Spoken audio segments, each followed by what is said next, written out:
It was a cool autumn evening in downtown Chicago. The streets were alive with the sounds of people walking to their destinations, cars honking, and the distant hum of conversations spilling out from nearby cafes. The city had that usual mix of energy and calmness, but no one could have guessed what was about to unfold on this seemingly ordinary night.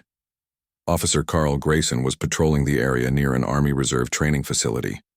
He was in his late 30s, tall, broad-shouldered, and had a reputation for being tough.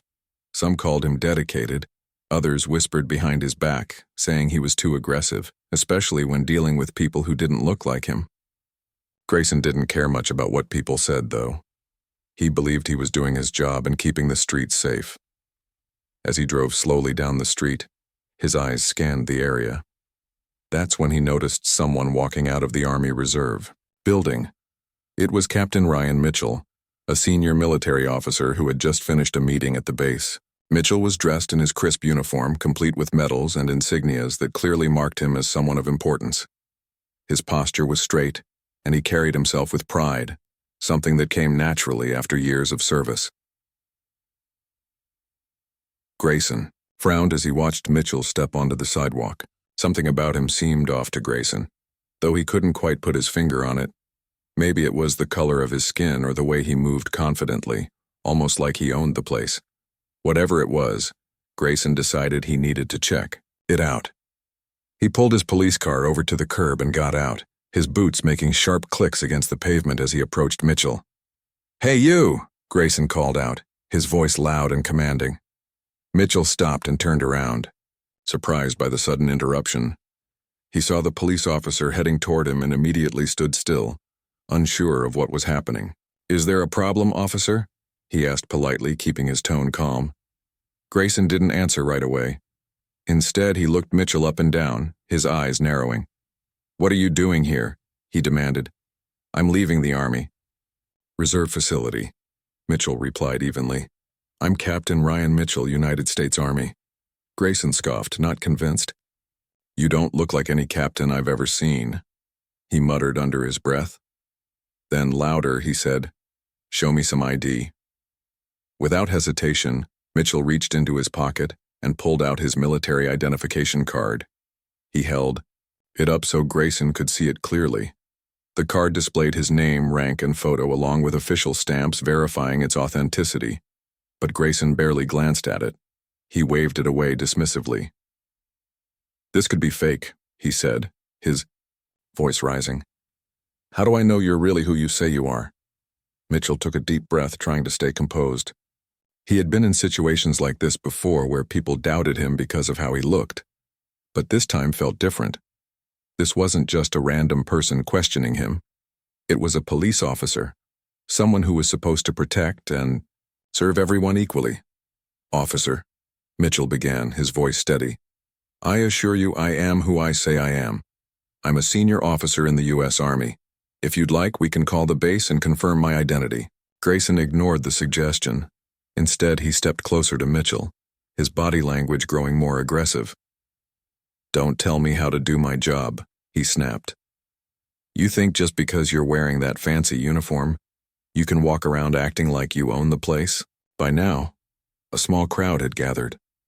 People passing by had stopped to watch the exchange, curious about what was going on. Some recognized Mitchell's uniform and realized he was a military officer. Others simply sensed that the situation was escalating quickly.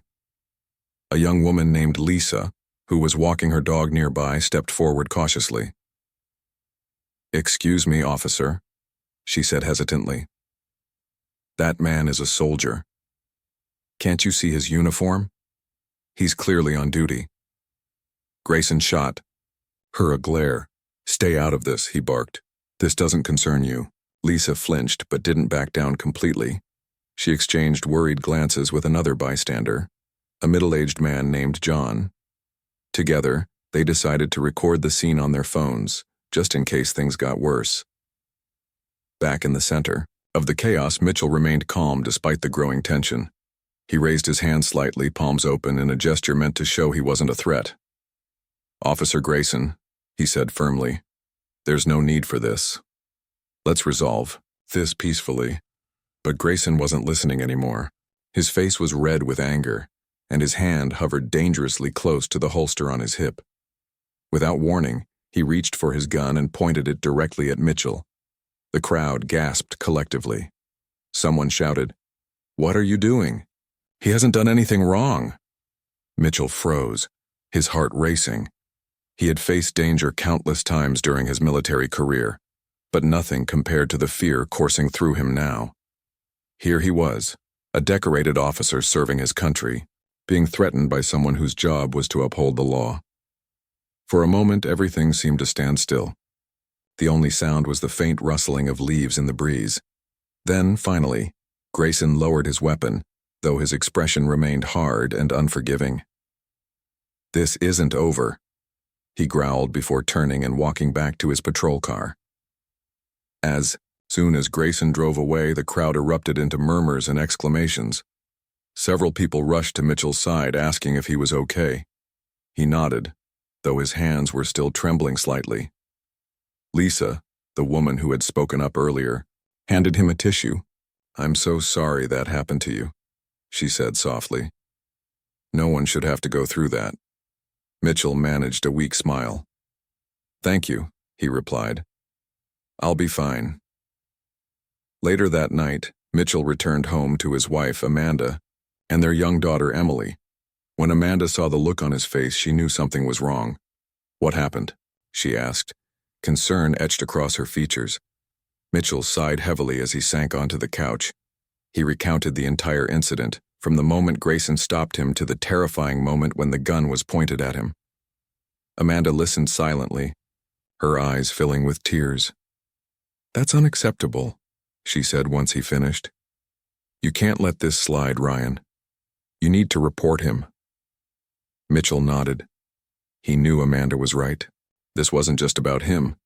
It was about standing up for what was right and ensuring that no one else had to endure such treatment. The next day, Mitchell filed a formal complaint with both civilian authorities and military command. News of the incident spread quickly, sparking outrage across the city and beyond. Protesters took to the streets, demanding accountability for Grayson's actions. Meanwhile, Mitchell found himself thrust into the spotlight, becoming a symbol of resilience and justice in the fight against systemic racism. Though the road ahead would be challenging, Mitchell vowed to stay strong. He understood that change wouldn't come overnight, but he was determined to play his part in making it happen, one step at a time. The days following the incident were anything but calm for Ryan Mitchell. The story of what happened spread like wildfire, fueled by social media and news outlets eager to report on the explosive confrontation between a police officer and a senior military officer. For Mitchell, life suddenly felt chaotic. His phone buzzed constantly with calls from reporters, activists, and even strangers who wanted to share their thoughts or offer support. Some messages were kind, thanking him for standing up against injustice. Others were cruel, accusing him of exaggerating the situation or seeking attention. Amanda did her best to shield their daughter Emily from the worst of it. She turned off the television whenever news reports came on and kept Emily away from online discussions that might confuse or upset her.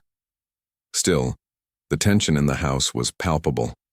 Mitchell tried to maintain his usual routine, getting up early, helping Emily with breakfast and heading to work. But it was clear he wasn't himself. He was quieter than usual, lost in thought, replaying the events of that night over and over in his mind. At the Army Reserve Base, Lieutenant Colonel Lisa Harper noticed the change in Mitchell almost immediately. Harper was a no-nonsense leader, known for her sharp instincts and fairness. She had worked closely with Mitchell for years and respected him not only as a soldier, but also as a person. When she heard about the incident, she called him into her office to discuss it privately. "Ryan," she began, leaning forward in her chair, "I want you to know I take this very seriously. What happened to you isn't just an attack on you, it's an attack on all of us. We wear the same uniform and we stand together." Mitchell nodded, grateful for her words but unsure how to respond. "Thank you, ma'am," he said finally. "I appreciate your support. I don't know where this is going to lead." Harper gave him a reassuring smile. "We'll figure it out together. You've already done the right thing by filing a complaint. Now let's make sure something comes of it." With Harper's encouragement, Mitchell agreed to cooperate fully with the investigation. Meanwhile, Harper launched her own inquiry within the military to ensure that proper protocols were followed if any member of the armed forces encountered similar situations in the future.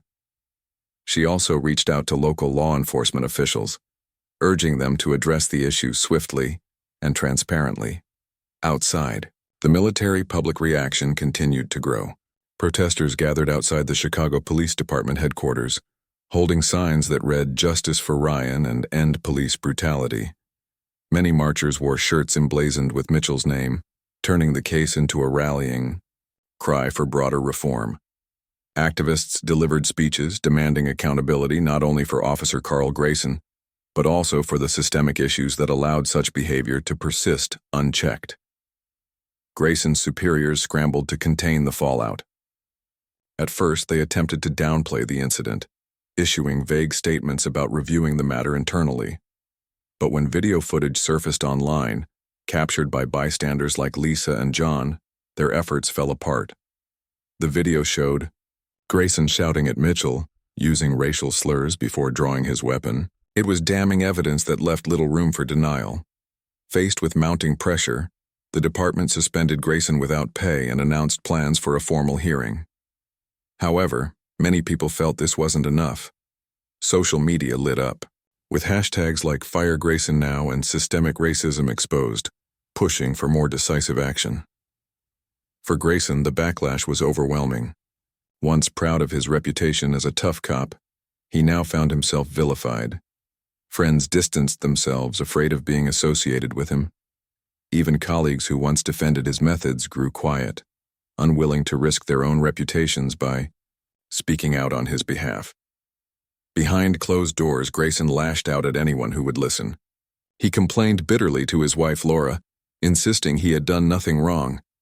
"They're making me out to be some kind of monster," he fumed one evening, pacing the living room. "All I did was my job." Laura listened silently, torn between loyalty to her husband and disbelief at his refusal to acknowledge the gravity of his actions. Finally, she spoke up.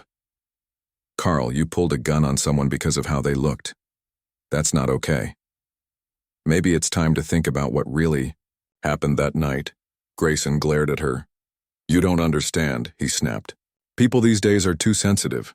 They twist everything around." But deep down, a small part of him wondered if Laura was right. He pushed the thought aside quickly, unwilling to confront it. Instead, he focused on preparing for the upcoming hearing, determined to fight back against what he saw as an unfair attack on his career. As the controversy raged on, federal investigators stepped in, led by Special Agent Daniel Hughes. Hughes was a seasoned professional, known for his meticulous approach to cases involving civil rights violations. He assembled a team to dig deeper into Grayson's past, looking for patterns of misconduct that might explain why the officer acted so aggressively toward Mitchell. What they uncovered was troubling. Over the years, several complaints had been filed against Grayson, alleging excessive use of force and discriminatory behavior during traffic stops. In each case, the complaints had been dismissed due to lack of evidence, or so it seemed. One former colleague, speaking anonymously, revealed that Grayson often bragged about targeting minorities, claiming they were easy targets, unlikely to fight back. Hughes presented his findings to prosecutors, strengthening the case against Grayson. The hearing date was set, and anticipation built across the city. Would justice be served? Or would another chance for meaningful change slip through the cracks? For Mitchell, the wait was excruciating. Every day brought new reminders of the incident, whether through media coverage or personal interactions. Strangers approached him in public, praising him for his bravery or sharing their own stories of discrimination. While their words were meant to uplift him, they sometimes had the opposite effect, leaving him feeling weighed down by the enormity of the issue. Amanda did her best to keep things normal at home. She encouraged Mitchell to focus on his family, reminding him that Emily needed her father to be present, not distracted by legal battles and public scrutiny. On weekends, they took long walks in the park, letting Emily run ahead while they talked quietly about the future. "It's going to get better," Amanda assured him one afternoon, squeezing his hand. "You've already made a difference just by speaking up. Don't lose sight of that." Mitchell smiled faintly, appreciating her optimism. Still, he couldn't shake the feeling that the fight was far from over. He knew the hearing would be a crucial moment, not just for him, but for everyone watching and hoping for accountability. In the meantime, Lieutenant Colonel Harper continued working to bridge the gap between law enforcement and the military. She organized meetings with local police chiefs, discussing ways to improve communication and mutual respect. Though progress was slow, she remained hopeful that small steps could lead to lasting change. As the city waited for the hearing, tensions simmered beneath the surface. Protesters vowed to keep marching until meaningful reforms were implemented. Counter-protesters argued that Grayson was being unfairly singled out, further polarizing the debate. Amidst the chaos, Mitchell held on to one thought. No matter what happened next, he had done the right thing by standing up for himself and others, like him. And that, he realized, was a victory in itself. The stage was set for the next chapter, a courtroom showdown that would test the limits of justice and expose the cracks in a system desperate for healing. For Ryan Mitchell, the journey was far from easy, but he was ready to face whatever came next. The weeks leading up to the hearing were tense for everyone involved. For Ryan Mitchell, each day felt like a balancing act between his personal life and the growing public attention surrounding the case. The media continued to cover every detail, from interviews with witnesses to updates on the investigation. Reporters camped outside his house hoping to catch a glimpse of him or get an exclusive comment. Amanda did her best to shield their daughter Emily from the chaos, but it was hard to ignore the constant presence of cameras and microphones just beyond their front yard. At work, things weren't much easier. While Mitchell's fellow soldiers offered support, he could feel the weight of expectation pressing down on him. People looked at him differently now, not just as Captain Ryan Mitchell, but as someone who had become a symbol in the fight against discrimination. He tried to focus on his duties, mentoring young recruits and preparing them for the challenges of military life. Yet, whenever he sat alone in his office, the memories of that night crept back into his mind. The sound of Officer Carl Grayson's voice, the cold glint of the gun pointed at him. It all felt so vivid, as if it had happened just moments ago. Lieutenant Colonel Lisa Harper remained by Mitchell's side throughout the process. She checked in regularly, ensuring he had everything he needed for the hearing and offering guidance whenever he felt overwhelmed. "You're not alone in this," she reminded him one afternoon during a private meeting. "We're here to support you every step of the way." Mitchell appreciated her reassurance, though he couldn't shake the feeling that the outcome of the hearing would depend largely on factors outside his control. Still, he resolved to stay strong and tell his story, truthfully, no matter how difficult it might be. On the other side of the city, Carl Grayson prepared for the hearing with mounting frustration. His lawyer, a sharp-tongued man named Mr. Peterson, assured him they could paint the incident as a misunderstanding blown out of proportion by activists and the media. "Don't worry, Carl," Peterson said confidently during one of their strategy sessions. "We'll make sure people see this for what it really is, a minor disagreement that got twisted into something bigger than it is." Grayson nodded, though doubt lingered in his mind. He knew the video footage didn't look good for him, and the revelations about his past behavior made things even worse. Still, he clung to the hope that Peterson's arguments would sway the decision-makers. As the hearing date approached, Special Agent Daniel Hughes and his team worked tirelessly to gather evidence. They interviewed witnesses, reviewed body camera footage, and analyzed documents related to previous complaints against Grayson. One key witness was Lisa, the young woman who had spoken up during the incident. Her testimony provided valuable insight into how quickly the situation escalated and how unnecessarily aggressive Grayson's actions were. John, the middle-aged bystander who recorded part of the altercation, also played a crucial role. His video captured not only Grayson's verbal outburst, but also the fear on Mitchell's face when the gun was drawn. Hughes knew these pieces of evidence would be critical in proving the severity of the incident. In addition to building the case, Hughes reached out to experts who could testify about implicit bias and systemic racism within law enforcement. Dr. Karen Lewis, a psychologist specializing in racial dynamics, agreed to participate. She explained how unconscious biases could influence decisions, particularly in high-pressure situations like traffic stops or confrontations. Her involvement added depth to the prosecution's argument, highlighting the broader implications of Grayson's actions. Meanwhile, protests continued across the city. Activists organized rallies, urging the public to attend the hearing and demand accountability. Signs reading "Justice over excuses" and "No more police brutality" filled the streets. Social media campaigns amplified the message, drawing national attention to the case. For Mitchell, the heightened visibility brought both encouragement and anxiety. On one hand, he felt grateful for the outpouring of support. Strangers sent messages, thanking him for standing up against injustice, while community leaders praised his courage. On the other hand, the pressure to represent an entire movement weighed heavily on him. He often found himself lying awake at night, wondering if he was doing enough, or if anything he said would truly make a difference. Amanda noticed the toll it was taking on him. One evening after putting Emily to bed, she sat beside him on the couch. "Ryan," she said gently, "you don't have to carry this burden alone. You've already done so much by speaking out. Let the lawyers and investigators handle the rest." Mitchell sighed, running a hand through his hair. "I know you're right," he admitted. "But it's hard not to feel responsible. So many people are counting on this case to bring change." "I understand," Amanda replied. "But remember why we started this. To protect our family and others like us. That's enough. You're enough." Her words brought him a small measure of comfort, reminding him of what truly mattered, his loved ones and the values they shared. Finally, the day of the hearing arrived. The courtroom buzzed with anticipation as spectators filed in, eager to witness the proceedings. Reporters set up cameras near the entrance, while activists held signs outside, chanting slogans and calling for justice. Inside, Mitchell sat quietly, beside his lawyer, a seasoned attorney named Ms. Carter. Across the aisle, Grayson and his legal team appeared calm but tense, aware of the stakes. The judge, a stern-looking woman named Judge Thompson, called the room to order.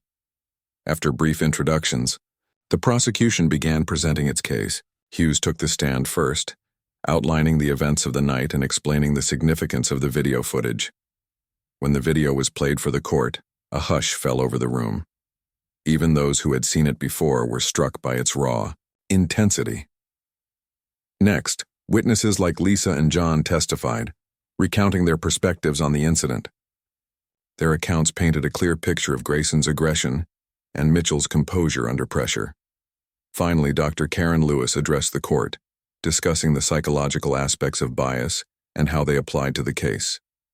Her testimony resonated deeply, connecting Grayson's actions to larger patterns of discriminatory behavior within law enforcement. When it was Mitchell's turn to speak, the courtroom fell silent. He stood slowly, his heart pounding as he faced the judge and jury. Taking a deep breath, he began to recount the events of that night, not just the facts, but the emotions behind them. "Standing there with a gun pointed at me was one of the most terrifying moments of my life," he said, his voice steady despite the weight of his words. "I wasn't just afraid for myself.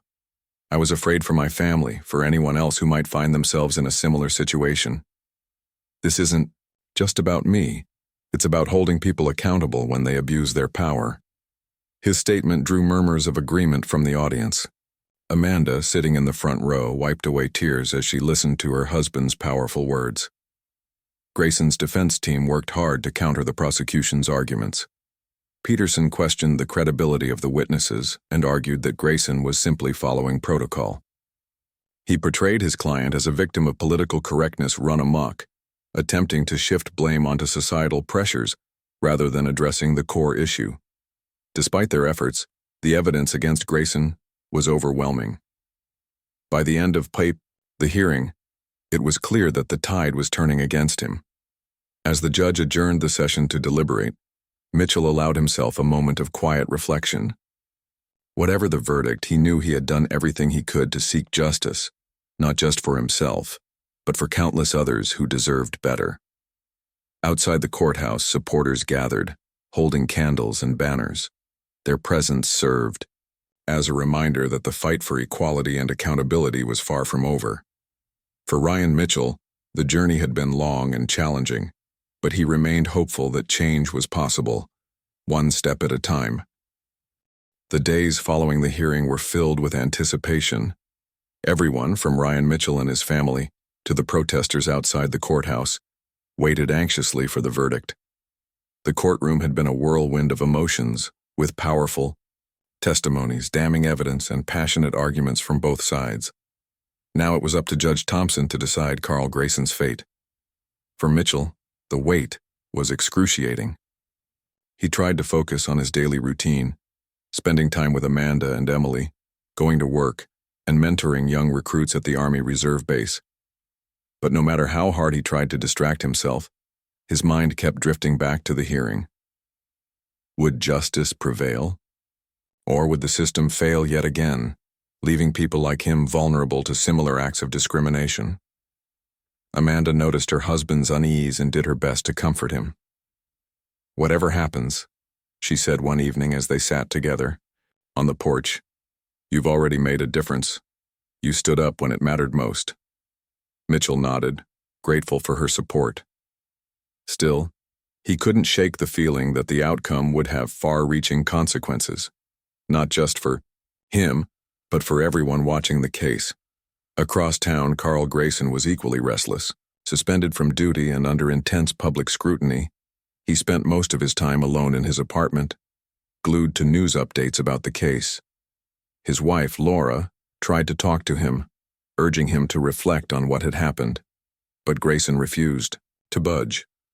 "I didn't do anything wrong," he insisted stubbornly. "They're twisting everything around." Laura sighed, frustrated by his refusal to take responsibility. She cared about her husband, but she also knew deep down that his actions that night were indefensible.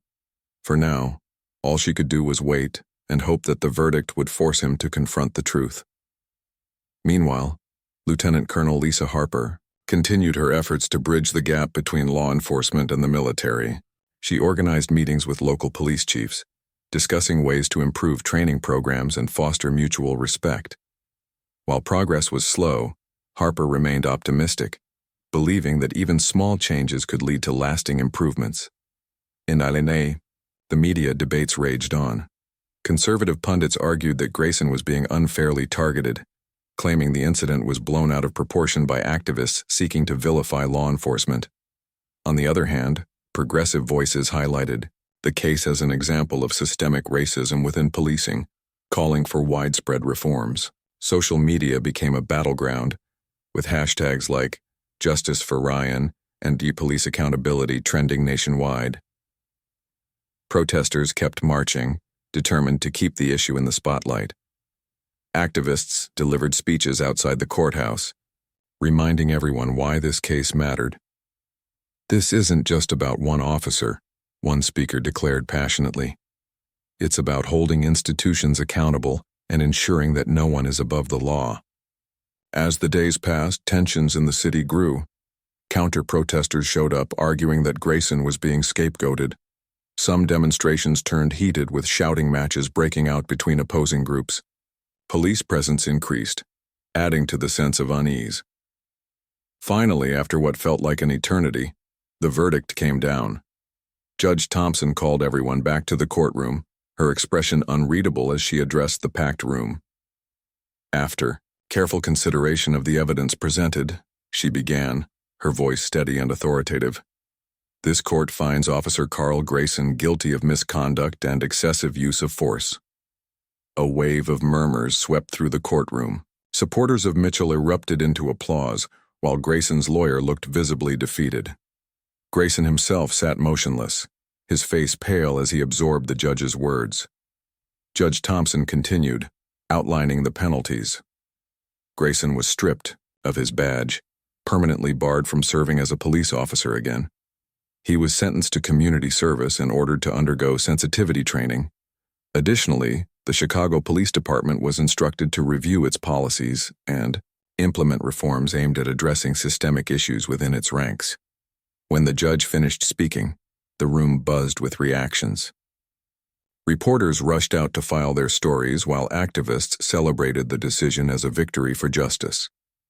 Outside the courthouse, cheers broke out among the crowd gathered there.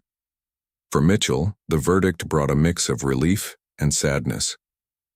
He was glad that accountability had been served, but he couldn't help thinking about how many others had faced similar situations without receiving justice. As he left the courtroom with Amanda and Emily, supporters approached him, thanking him for his courage.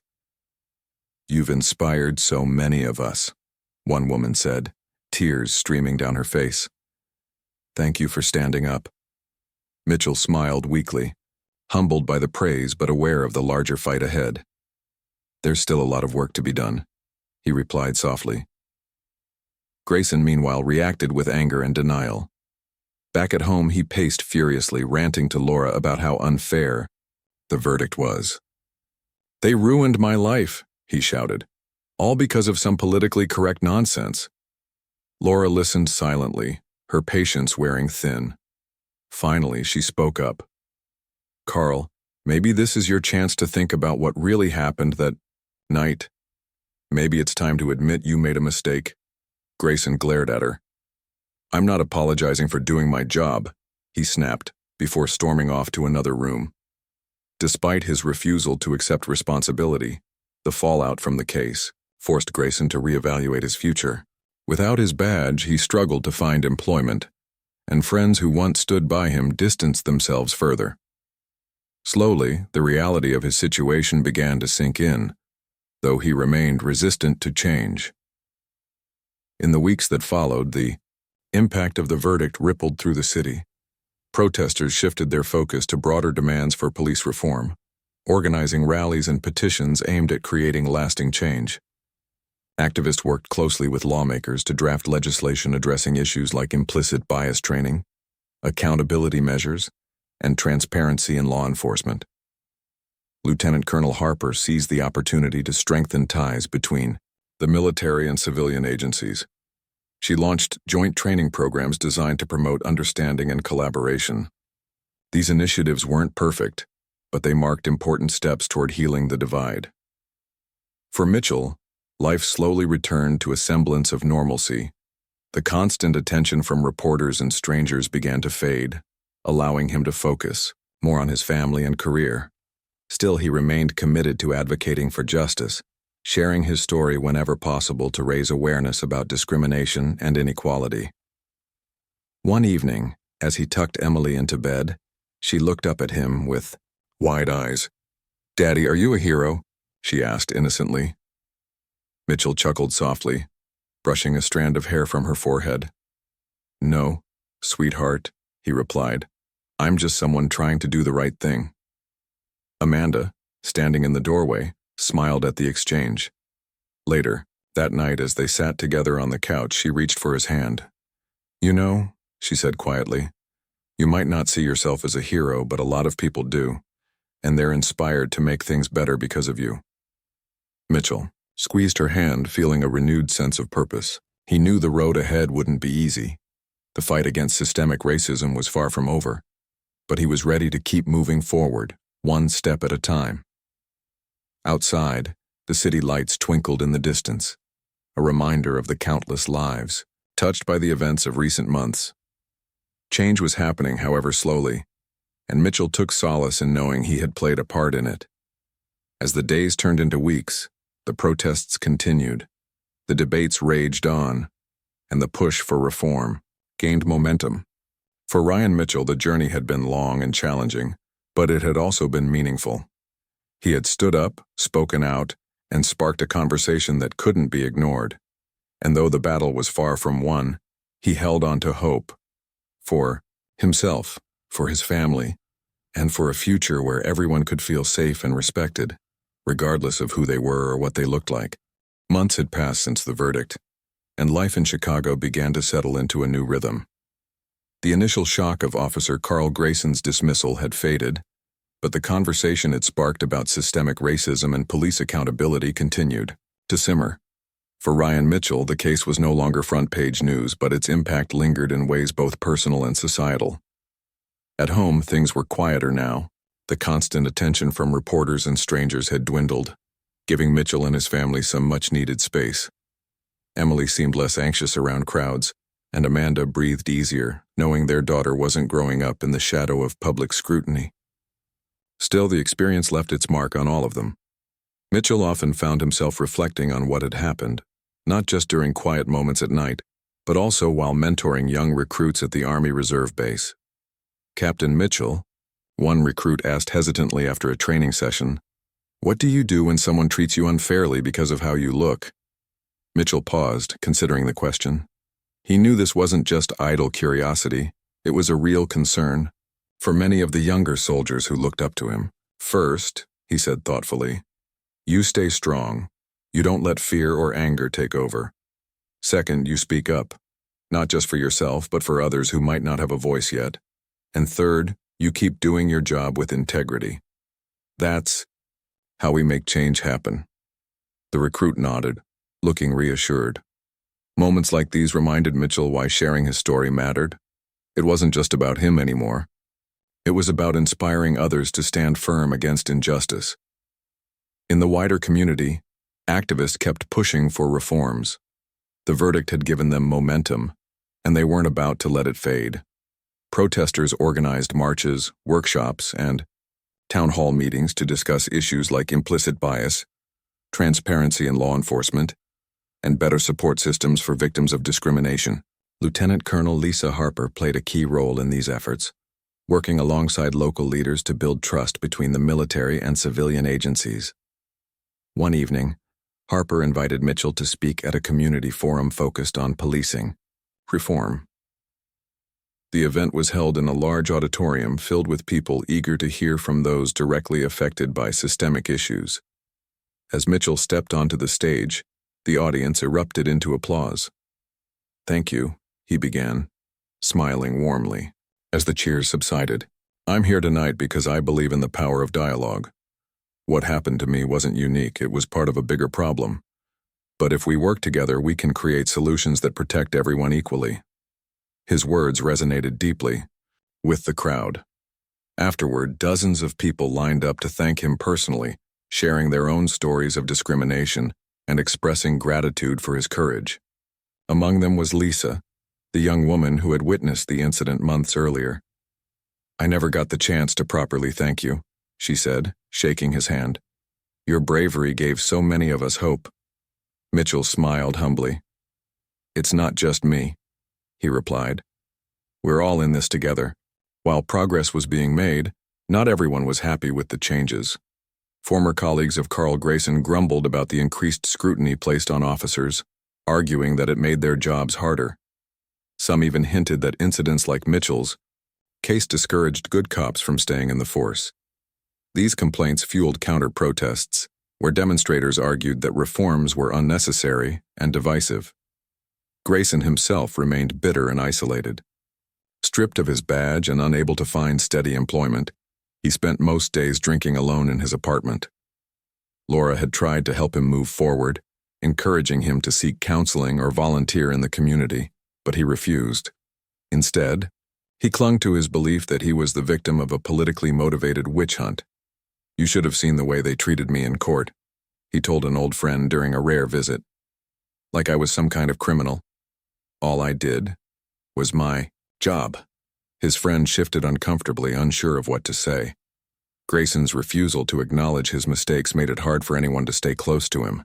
Over time, even his closest allies drifted away, leaving him more alone than ever. Back in the public sphere, federal investigators led by Special Agent Daniel Hughes continued their work. They reviewed hundreds of cases involving allegations of misconduct within law enforcement, identifying patterns of behavior that contributed to systemic racism. Their findings were presented to lawmakers, who began drafting legislation aimed at improving accountability and oversight. Among the proposed reforms were stricter guidelines for use of force, mandatory bias training for officers, and independent review boards to investigate complaints. While some officials resisted these changes, citing concerns about cost and implementation, others recognized the urgent need for action. Lieutenant Colonel Harper seized the opportunity to strengthen collaboration between the military and civilian agencies. She launched joint training programs designed to foster mutual understanding and respect. Officers learned de-escalation techniques, cultural sensitivity skills, and strategies for building trust with diverse communities. Though the programs faced challenges, some participants were resistant to change, they gradually gained traction, paving the way for meaningful improvements. For Mitchell, seeing these efforts unfold brought a sense of satisfaction.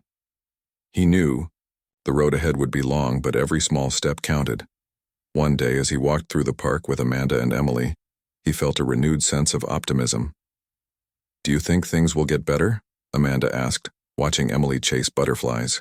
"Across the grass, they already are," Mitchell replied, his voice filled with quiet confidence. "Not everywhere and not all at once, but we're moving in the right direction." Amanda smiled, leaning her head on his shoulder. "That's good enough for me." As the sun dipped below the horizon, casting golden light over the city, Mitchell allowed himself a moment of peace. He thought about everything that had happened, the fear, the anger, the triumph, and realized how far he'd come. But he also knew the fight wasn't over. Across the country, similar stories unfolded daily, reminding him that there was still work to be done. For now, though, he chose to focus on the positive, the connections forged, the lessons learned, and the hope ignited by collective action. Later that week, Mitchell attended another meeting with Harper and other leaders involved in the reform efforts. The room buzzed with energy as participants discussed plans for expanding training programs and increasing community engagement. "We've made progress," Harper said, addressing the group. "But we can't stop here. This is just the beginning." Mitchell nodded in agreement, feeling a deep sense of purpose. As he listened to the discussions, he realized that true change required not just policy shifts but also a fundamental shift in mindset. It meant listening to each other, learning from mistakes, and committing to fairness and equality for all. When the meeting ended, Mitchell lingered behind to talk with Harper privately. "You know," he said, "I used to think this was just about holding individuals accountable. But now I see it's about changing the system altogether." Harper smiled knowingly. "Exactly. And that's why your voice matters so much. You've shown people that standing up isn't just possible, it's necessary." Mitchell left the meeting feeling inspired. He knew the journey ahead wouldn't be easy, but he was ready to face it head on. Whether through mentoring young recruits, speaking at forums, or simply living his life with integrity, he vowed to keep pushing for a better future. As he drove home that evening, the city lights twinkling in the distance, Mitchell reflected on how far he'd come and how much farther he still wanted to go. The scars of the past would always remain, but they served as reminders of why the fight mattered. And so, with determination in his heart and hope in his eyes, Ryan Mitchell continued forward, ready to embrace whatever challenges lay ahead. Months turned into a year, and life in Chicago moved forward, shaped by the changes sparked by Ryan Mitchell's case. The city wasn't perfect, far from it, but there were signs of progress.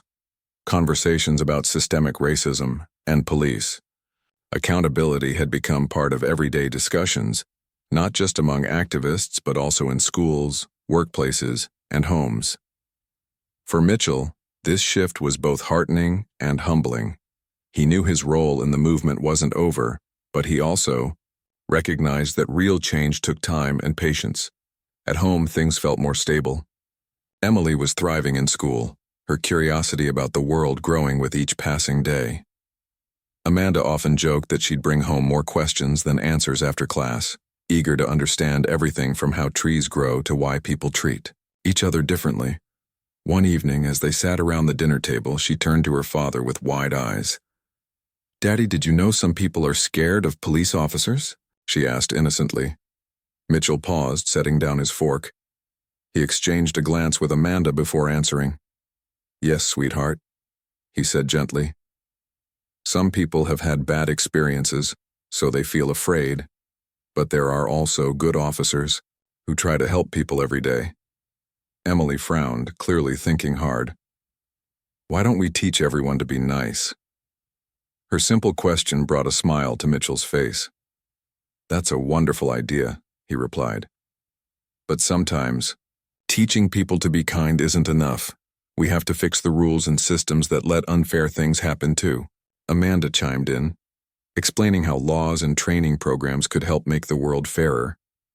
By the end of the conversation, Emily seemed satisfied, though her parents knew she'd likely come back with more questions later. That was okay. They wanted her to think critically and care deeply about the world around her. At work, Mitchell continued mentoring young recruits, emphasizing values like integrity, empathy, and resilience. Many of them looked up to him not just as a leader, but as someone who had faced adversity and kept going. One recruit, a young man named Marcus, approached Mitchell after a particularly tough training session. "Sir," Marcus began hesitantly, "how do you stay strong when things get hard? I mean, what keeps you going?" Mitchell thought for a moment before answering.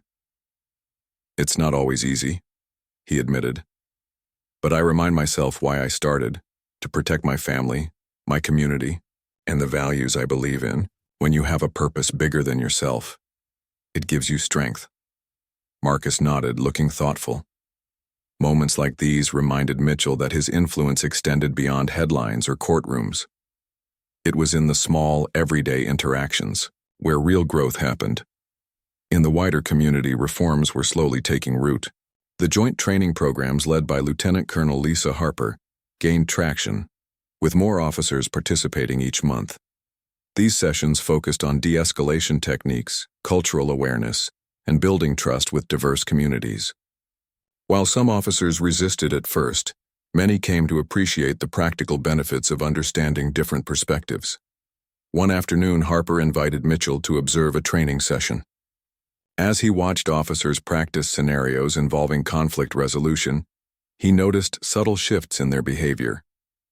They listened more carefully, asked thoughtful questions, and worked collaboratively to find solutions. Afterward, several participants approached him to thank him for inspiring the program. "We've learned so much," one officer said sincerely. "Your story made us realize how important it is to see people as individuals, not stereotypes." Mitchell smiled, grateful for their words. "I'm just glad to see positive changes happening," he replied. Despite these strides, resistance remained. Some critics argued that the reforms went too far, claiming they undermined law enforcement's ability to do its job effectively. Counter-protests popped up occasionally, drawing attention away from the broader goals of equality and justice. Activists countered by organizing larger rallies, reminding the public that incremental progress was still progress. For Carl Grayson, life had taken a darker turn. Unable to find steady employment and increasingly isolated, he spiraled into bitterness. His marriage crumbled under the weight of his refusal to take responsibility for his actions. Laura eventually left, unable to endure his constant anger and denial any longer. Alone in his apartment, Grayson spent hours scrolling through news articles and social media posts about the reforms inspired by Mitchell's case. Each headline felt like another blow to his pride. One cold winter evening, as snow blanketed the Bar City, Grayson sat staring out the window. For the first time, he allowed himself to reflect honestly on what had happened. He thought about the night he pointed his gun at Mitchell, the fear in the captain's eyes, and the consequences that followed.